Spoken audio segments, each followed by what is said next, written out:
WrestleDream 2025. As I'm watching this show, one thought went through my mind. Well, not a thought, a phrase, a statement that has been around since well before my birth and well before anyone else's birth. It has been said by multiple people and it has been said by nauseam, but it always is correct. I'm going to say it now. Quantity does not equal quality. We get 13 matches for this show. Are they all bad matches? No. Were there botches in many of these matches? Yes. But it's not about the quality of the matches. That is the issue. No.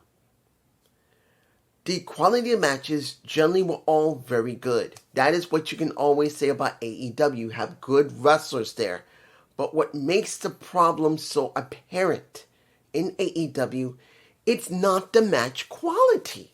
The wrestlers are doing their jobs. It's about what is behind the matches. What gives us the reason to care about the matches. Storytelling. This has been said by nauseam over and over again. I've said it multiple times, and I'm sure someone is going to get in my comments like they said the last time. Like one person said, in my comments, you know who you are, you said, AEW Dynamite's been boring. I'm not going to buy WrestleDream. And then someone says, well, you're not going to buy WrestleDream? Good, we don't need you. You're not a real fan. Guess what? To that person. You know who you are. The one that refuses to answer one question. One. What made the show or any of the shows AEW gives great? Who are the ones who makes it great? What do they do to make it great? I don't need to curse you out and call you a piece of shit. I could, but I don't. I let you answer. I let you speak your mind. And I always say, tell me the reason why you don't like or you like the show. Give me a reason. We can have a fair debate. But when you act like that, it shows you have no answer because there is no answer. You look at WrestleDream. As you see from my title, what the hell? I think it's what the hell. I don't even know. What do we get? What the hell, dude? I don't know. I'm putting a dude in, but either what the hell, dude, or what did we get, dude? This show. I think that might be the one. I'm thinking, what did we get at this show, dude? With a question mark. Because when you look at what we got 13 matches. I did see some of the, I actually wasn't able to see it at first. When I tried my app, it didn't work at first, so I went to YouTube. And then YouTube cuts off well before it even starts. And I'm like, what the hell? Probably on Thriller. And I wasn't able to get Thriller until FTR and Jet Speed. So all that I missed. I had to see some of this in a replay. I managed to see the Conglomeration versus the Death Riders. I managed to see Megan Bayne and Penelope Forbes go up against Willow Nightingale and Harley Cameron. I saw Eddie Kingston with Hook against somebody. And I saw those matches. They really weren't important.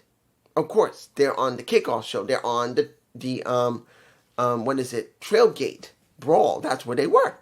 That's what they were doing. But the thing was, for me personally, there were other matches that were on the main card that either could have fit in the Tailgate Brawl or could have been on a Dynamite.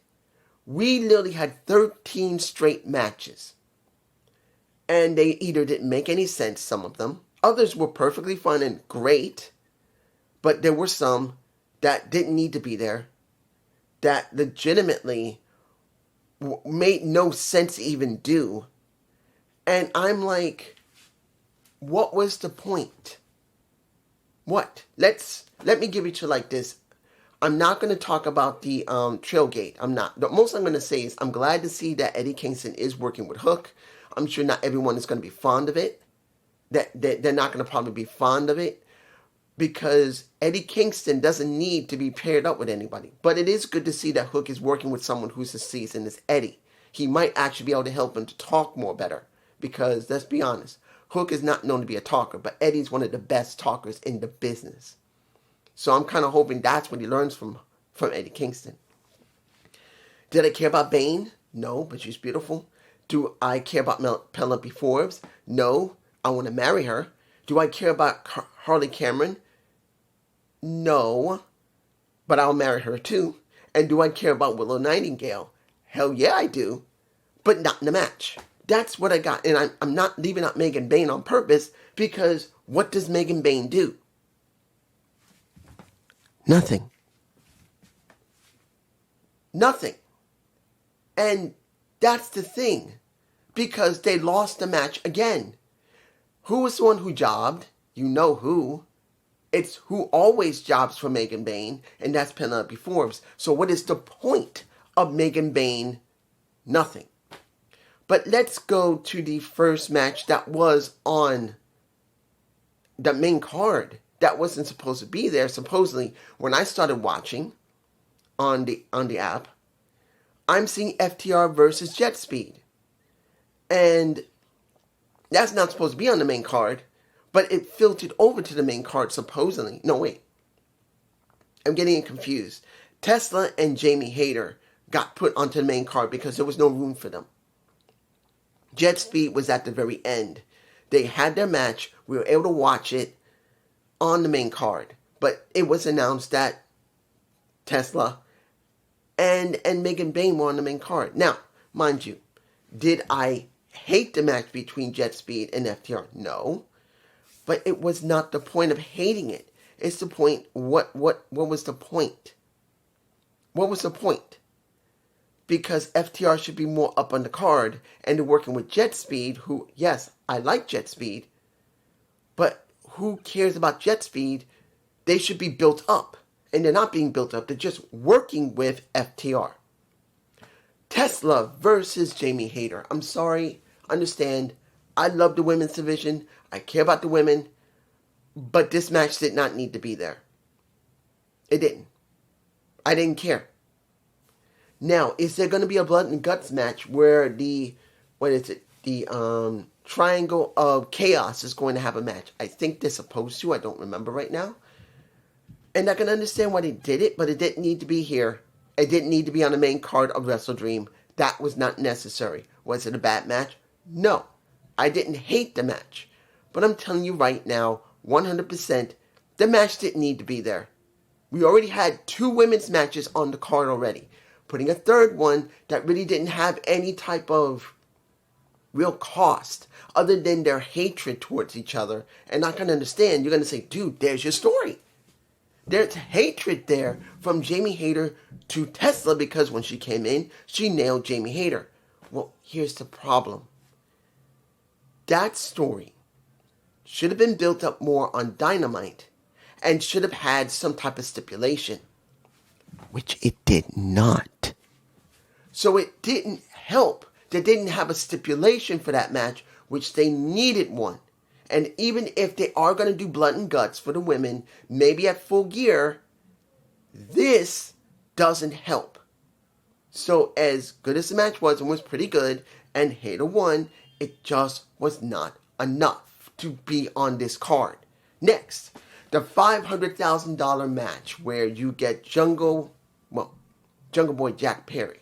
Not Jungle Boy, he's called Jungle Jack Perry. He should have just been called Jack Perry. And Luchasaurus versus the Bucks. It was not the match. That was the important thing here. Even though it was a good match, it wasn't bad. It was what happened after the match, where Jack Perry wanted to shake the Bucks' hands. The Bucks were very reluctant to do it.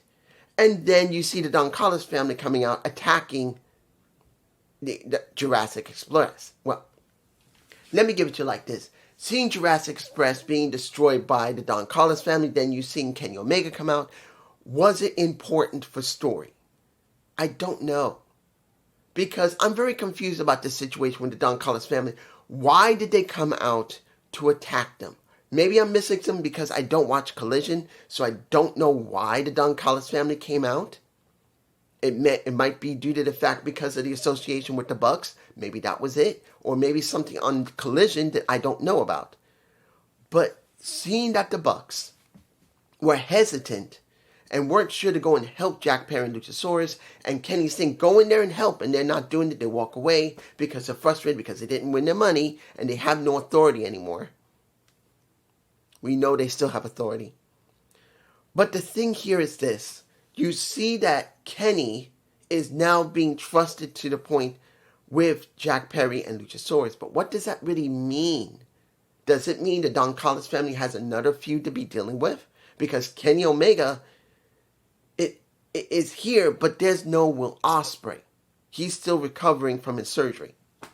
So it feels like there's a disconnect here. What is the situation with Luchasaurus, with Jack Perry, with Kenny? What do we do with them? It's not about teaming them together.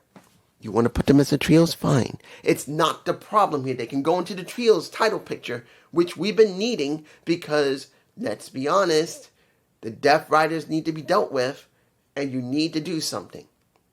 And along with the Ops, you need to do something. But what is their story?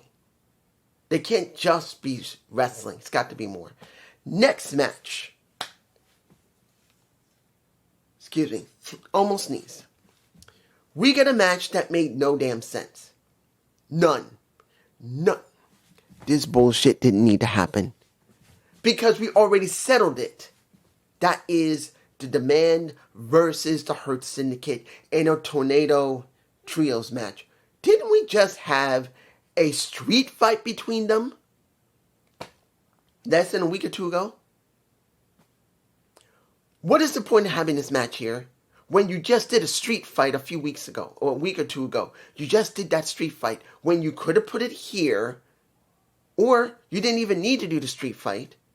You could have just built up into a Tornado Trios match, and that would have made more sense.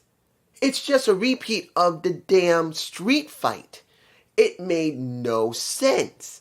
I didn't understand why they did this other than just to fill time, as far as I can tell, fill time, which they didn't need. They could have actually made the show shorter without the Tornado Trios match. Because you just did the damn street fight. It's dumb. The Hurt Syndicate wins here. They lost at the street fight, but they win here. And they're supposedly trying to close it out. Don't see this story ending. Because they don't got anything for the Hurt Syndicate. And they definitely don't have anything for the Demand. I really have a feeling that once this is done, the Demand is just going to drop off the face of the earth, kind of like the Outrunners. That's what's going to happen with Demand. Because the Demand, to be honest, the Demand has not gotten over. And understand, I never had a problem with the Gates of Agony. And I didn't have a problem with Ricochet. I just wanted them to be treated better. And they have not. You stuck them with the Hurt Syndicate many months after what happened with Ricochet. And it feels like it needed to happen when Ricochet was treated like shit. Then he worked with the Gates of Agony. And then that would have made more sense. But no. I'm just saying, it just feels like it's late to the game and it doesn't make any sense. And here's another match. And it was a very good match. Understand, this is one of the few matches I really liked a lot. Not saying the other matches were bad. I want to make it clear. The other matches were fine. But this is one of the few I really liked. TNT match. Kyle Fletcher versus Mark Briscoe. But let's make this very clear. I knew Mark was not going to win. But here's the problem. Here is the damn problem. There should have never been a match in the first place. You know what match should have happened? It could have been Samoa Joe versus Kyle Fletcher. It could have been Kyle Fletcher working against someone else. It should have been someone else other than Mark Briscoe, because Mark Briscoe made no sense whatsoever. You know why? Mark Briscoe should have won the damn contract from MJF. Mark Briscoe had a story with MJF. Mark Briscoe was wanting to do anything to get MJF. But more, MJF wanted to get his hands on Mark because he ruined his possibility to win the title that he wanted so back, his Triple B. If Mark Briscoe wanted to really piss off MJF, which he did, what should MJF do to lure Mark Briscoe into a match? Because he was going to do it. The damn contract should have been put up for grabs. And that didn't happen.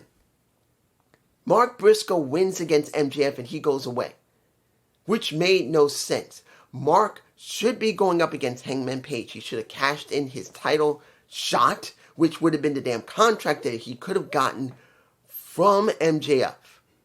This made no sense. Yes, I know they've had matches before. Supposing now this is the 5th match and now Kyle is 3-2. But to be honest, it makes no sense with Mark Briscoe when he was already involved with MJF and a Hangman Page. And he went from here to here, nothing. And I agree with JD. What happened between Kenny Omega and Kyle Fletcher? He should be wanting to break the neck of Kyle Fletcher after what he went through, after what Kyle did to him, and there's no contact. You could have had Kenny Omega going after the TNT Championship. That would have made even more sense than a Samoa Joe or Powerhouse Hobbs or Sabata or anyone else. It could have been Kenny, and it didn't happen. And I don't understand why Kenny has not had any interaction with Kyle since this is over. Moving on. Chris Statlander versus a Tony Storm. First time they ever met in the ring, at least in AEW. It is to find out what is a Chris Statlander made of, and definitely what is not what is a Tony Storm made of, but legitimately, what is Tony Storm now without her title? This was a great match. It wasn't my favorite, but it was a great match. And I can tell you this. I know sooner or later, you're going to see them up against each other again. You will.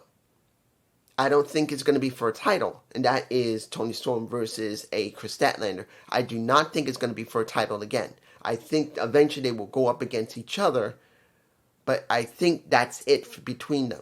That one time, and that will be it. If they do it more than once, I will understand it, but I don't think it's going to have a title connected to it. I don't. When the match was done, and I want to make this very clear, the storytelling in this match was very good. It was. Seeing that Toni Storm was getting frustrated, not knowing how to deal with the situation where she could lose and not know who she is.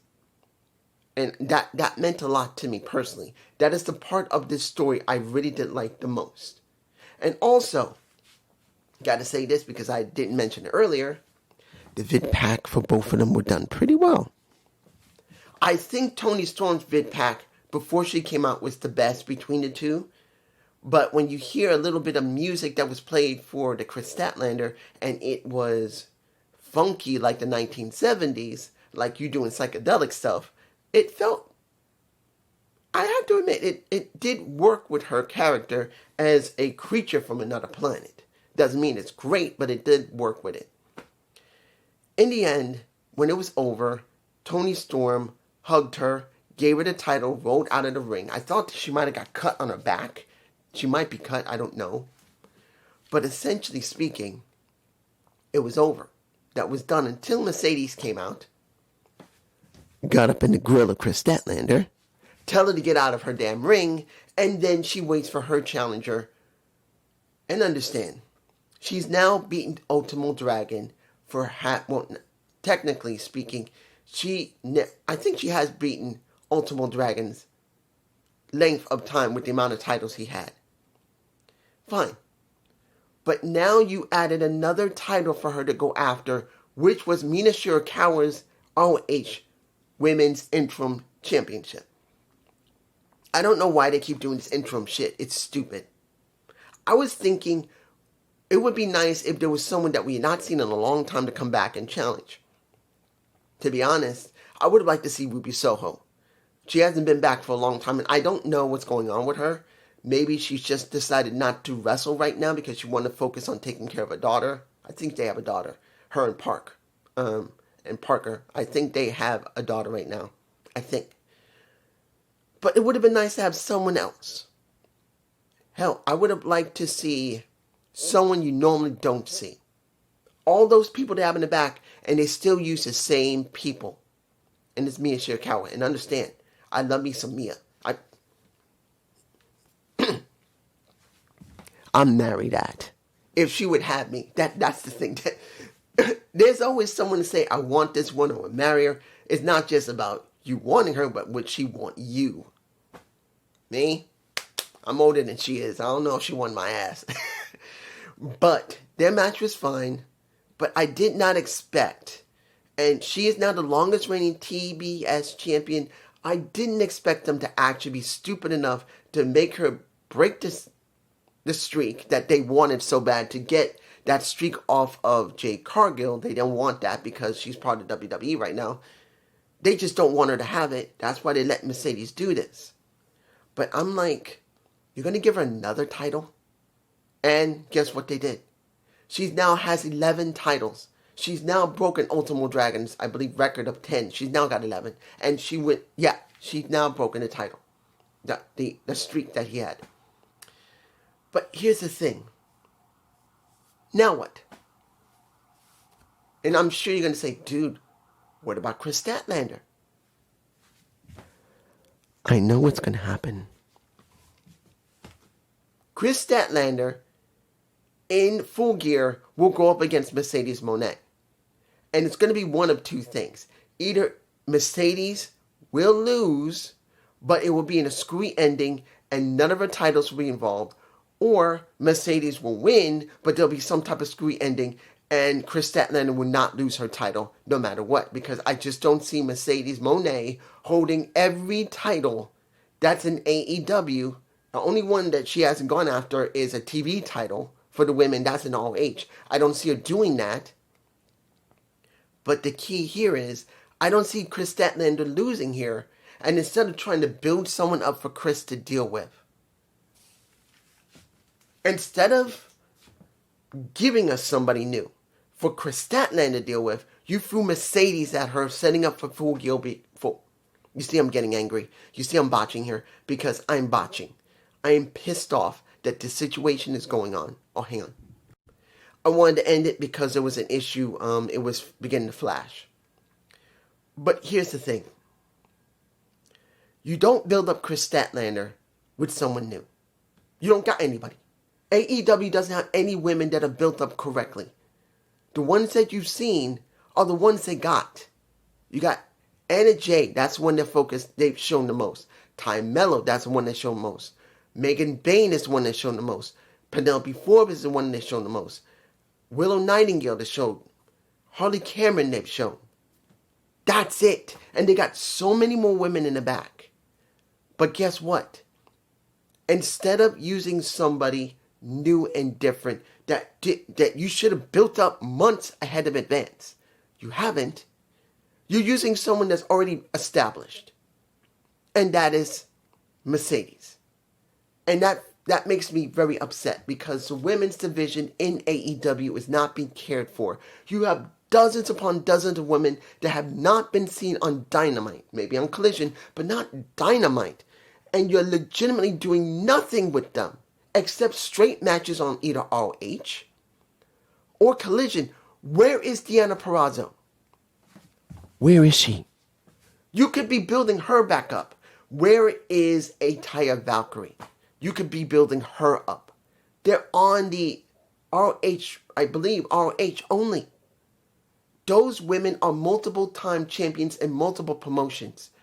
And they know how to talk. They know how to hold themselves. They know how to put people over. And you're doing nothing with them. And any of the other women, look at Athena. You should be doing something with Athena. You should be doing something with, what is it? Robin, what is her name? Robin Renegade. We've seen her multiple times. Why is she not on the main roster yet? What is the problem?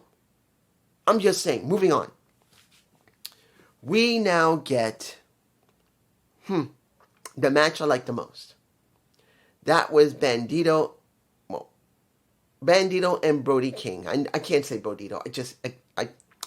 There's something about it just doesn't feel right for me personally, hearing them as Brodito. I'm not saying they're not popular. Let's make this clear. They are very popular. And they did not... Tony didn't know what he had. This is like one of those rare situations where you just throw people together and they just work. Because look at the Hart Foundation. They just got thrown together. Bret Hart, Will the Anvil, he was brought in there. The Mouth of the South, Jimmy Hart, they just threw them together because they didn't have an idea what to do with them, and it worked. And not saying they're even close to the Hart Foundation, but they are over with the AEW fans. They were cheering heavily for both of them. It just shows. And then when you got Okada and you got Kateska, and you see that they're trying to say a story that Kateska and Okada have issues because Okada just doesn't want Kateska to have any shine. I'm sorry if I'm mispronouncing Kateska's name. I'm bad with names. But you're doing a story there, which is good to see. They are doing a story with two Japanese male wrestlers. It is great to see they're actually doing it. And the story went with eventually Okada nailing Kateska and with a Rainmaker, and that was one of the things that led to them losing. But when you see the situation with them, I am interested in seeing how far they're going to go with these two. And will the Unified Championship will be eventually defended after, of course, Bandito gets his shot at it. Because he did pin Okada. That was my favorite match of the entire card. It was. It wasn't just how rough and tough it was and how impactful. It's two guys that are total opposites. They're not lying. Bandito and Brody King are so opposite. And they're sloppy on and off because they're not always perfect. But they're over. They got personality. Doing the damn Macarena in the damn ring is still getting over with many fans. Seeing that Brody King was willing to do it almost during the match and after the match is good. So they're over. Now, let's move on to the last two matches. Let's make this clear. Again, I want to make this clear to everyone who listens to my voice. I am not talking about the match quality that happened in the ring. Because people tend to think, oh, you thought the match was shit. No. I am talking about the story. And as I said when it came to the TNT Championship with Mark Briscoe and Kyle Fletcher, this match made no sense. None. The ending made sense, but the match itself made no sense. Because when you look how Samoa Joe got into this situation where he had this title shot, it was because he got given his title in a way he didn't like. No real story. They just did this because they didn't have anything else to use to make the story happen. So just handing him his title inappropriately pissed off Samoa Joe, and that is the reason why we had the situation in the first place. The match was excellent. Let's make it very clear. Samoa Joe knows how to make a story work in the ring. As a ring general, he's a damn great wrestler. He is. He's a great ring general. Way better than Hangman Page, who's a good wrestler. But he's not a ring general. Samoa Joe is. And you could tell from the style that was done and how he managed to make it work. In the end, Joe lost, which I was not surprised. We didn't expect Joe to win here. There was no story. If there had been a built-up story for a couple of months easily, then I could say, okay. But there was no story. There was nothing. But what they did made sense because Samoa Joe and the Ops have been the same way for a while. It was time to change them out. You could have had, guess who? Mark Briscoe. You could have Mark Briscoe, who was a face, who deserved that damn contract from MJF. And MJF puts in that contract to entice a Mark Briscoe who's just wanting to fuck over and over again a MJF. And he says, you better give me my match. I want tax and tables. He said, I'm not doing it. Put that damn contract up, brother, and I will do it. And they could have done it. And then you have Mark Briscoe going up against Hangman Page. He cashes it in. He gets a week notice to Tony Khan, and you could have set this up. And it was two faces, no problem. There wouldn't have been a problem seeing Mark go up against a Hangman Page. It would have made sense, but no.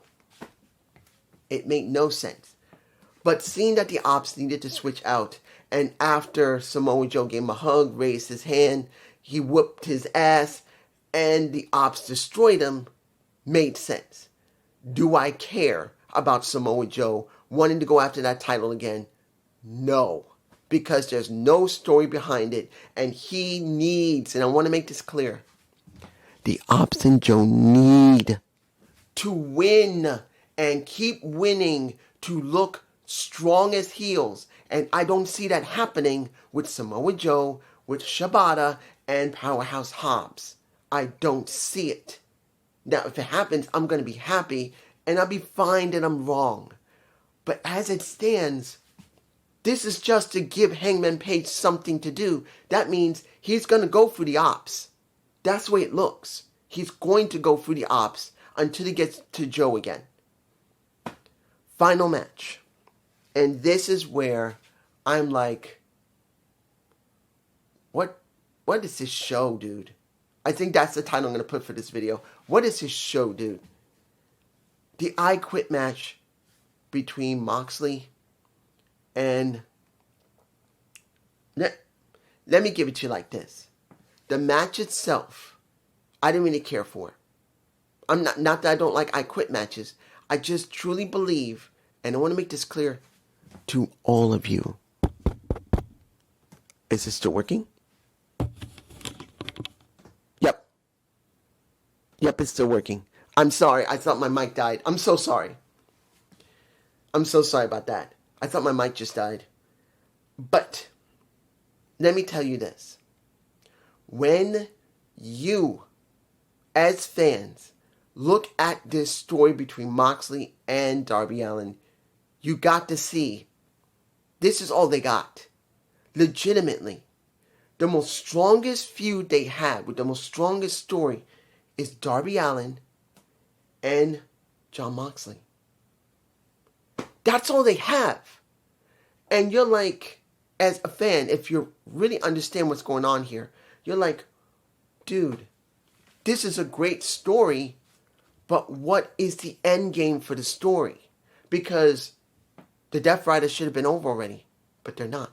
Moxley should have left when Hangman Page won the title, take a couple of months off, and then come back and do a new story.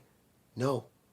We've been getting the same Death Riders with the same Moxley, with the same Marina Shafir by his side, and I'm like, there needs to be a blow-off and make Moxley go away. This must be it. Using Darby Allin, who has never beaten Moxley, ever, as the catalyst for this, and for him, if he wins, which he did, as you already know, he wins his match. He finally gets a win against Moxley. Could really help him and get him over even more. Which can lead him to another TNT title or the world title against Hangman Page eventually. But let's make this very clear. It's not the match quality that was the major issue here. I'm not fond of how far they went, but it's understandable they had to. They wanted to, guys. They had to. Let's make this very clear. And I believe I have a shot of it, multiple shots I'm going to be playing in my face if I have enough of them as I'm talking. When you look at this story of Moxley and Darby Allin, and more than that, AEW in a whole, as it stands as not an alternative wrestling promotion, but a niche promotion. I'm going to say that again. A niche wrestling promotion. They're not the alternative anymore. They're a niche promotion. Like, guess what? ECW was. Guess what? GCW is. It makes no difference if you loved ECW. And I know a few people who loves GCW, Game Changer Wrestling. Guess what, my friends? Or my friend, because I know he's going to be watching this. You know who you are. I know you still love GCW. I'm telling you right now, it's niche. It's a niche promotion still. Even after Nick Gage is no longer the focus anymore. It's still niche. It's niche. It's just the way it is. It's not meant to be disrespectful. It's meant to be what it is. And when you look at AEW, they went from being alternative here to being almost at one point WWE Light. And now they switched over to being a niche promotion similar to ECW. Look what they had to do in this I Quit match. They had to push the envelope well beyond any match that's ever been known because they didn't have an option. What Moxley and Darby Allin did was well beyond any I Quit match that's ever been televised nationally, internationally from a major promotion. Indies is different. Let's make it very clear. In the Indies, this is probably commonplace. It probably is. Very commonplace what they done. But we're talking about not a indie promotion. We're talking about a major promotion. We're talking about one that's seen nationally and internationally. And this would be generally the first time you would ever see a promotion go this far with an I Quit match. Where not only Darby Allin was choked, beaten, he was put through tables, of course. The Death Riders helped out. Let's make this clear. They went as far as waterboarding him. Let me repeat that again. If you haven't seen the show, didn't see the match, AEW went and got, and that's Moxley and Darby Allin, at nearing the end of the match, nearing the end, they went and got a fish tank. Because Darby had already been put through tables. He'd already been choked. He'd already been beaten. He had been whipped heavily by Moxley. I mean, he whipped him like he owed him some damn money when you were back in the 1940s. And understand, whipping people and beating people up now is nothing compared to what it was when my mother was only a teenager in the 40s and maybe early 50s. They didn't play around. You think it's easy to get your ass beat up here? No. Back then, they did it worse. Because people these days will beat the shit out of you, and if they get sick of you, they just pop you. Back then, it didn't work that way. They would beat you to an inch of your life. And that's black people on black people. Not talking black on white. That's even worse. They would lynch you back then. That's how it was back in the 40s and early 50s. That's not meant to say that white people now do that, just in case you think I'm saying it. It's just how it was back then, during my mother's time. But he was whipped that bad. He went that far with him. And then eventually, they got that fish tank. I'm showing it again. They filled it with water. And they dunked a Darby Allin's head in that fish tank for maybe 3 to 10 seconds. Nothing too long, not like 2 or 3, not like almost a minute, maybe 8 to 10 seconds easily to make it look good. That is considered waterboarding. Guys, it is. Waterboarding, from my understanding, is to put you near the point of death so you would give in and either confess or give up intelligence. It is considered in many countries, not all, but many countries, as torture. But waterboarding is a interrogation technique. It's not something that everyone agrees with, but it can make someone talk no matter how hard they think they are. And they just simulated a very small, little, narrow waterboarding to a Darby Allin to make him say, I quit. Because at one point, after going through tables, first he went through the table for the announcers and smashed into one of the chairs where it could have hit him right here in your stomach because of the arm of the chair. Then he was taken and thrown outside the ring and went through 2 tables. No. My mistake. He was given a Paragon shift through 2 tables. Then Moxley screaming, give up, I don't want you to die. I don't want you to end up like this. He's trying to get the ref to just acknowledge he's quit. And he hasn't. But he threw him into the ring. Well, Marina Shafir threw him into the ring. And that's when they started doing the water. And eventually, they were about to do it again when the lights went out. And guess who showed his ass up? And you see him in my face, gray-haired as can be. A Sting showed up with his bat, beats the shit out of everybody, breaks that fish tank that was used for Darby Allin, threw the bat at Darby to finish it up, and got out of the ring and walked away. And everyone was thanking Sting. And what did Darby do?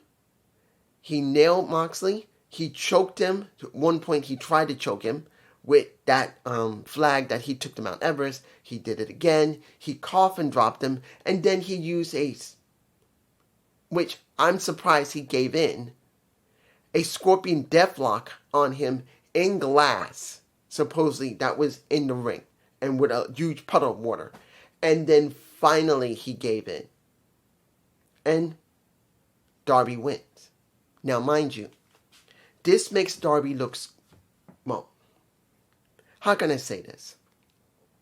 Darby was already over with the fans. But seeing that he finally beat someone who he's never beaten really does give him a good rub. Also, this leads him into maybe the next phase, counting if Moxley finally goes away. Because remember, guys, this all must work if Moxley goes away or is beaten by the Death Riders. I even said it myself. After this match, if he does not go away, he sticks around, the Death Riders should legitimately whoop his ass and send him away for a couple of months to take a break. When he comes back, he goes after the Death Riders one by one. He goes after Garcia, he goes after Claudio, he goes after Wheeler Yuta, and he goes after Pac and Marina Shafir. He also goes after her if she turns on him as well. That is what needs to be done if they don't make him go away. The Death Riders must take care of him, make him go away. Because if they just act like nothing has changed, then Darby going through all of this, getting a skewer jammed into one of his fingernails and trying to pry it up, and they're showing that it's supposedly pried up and damaged.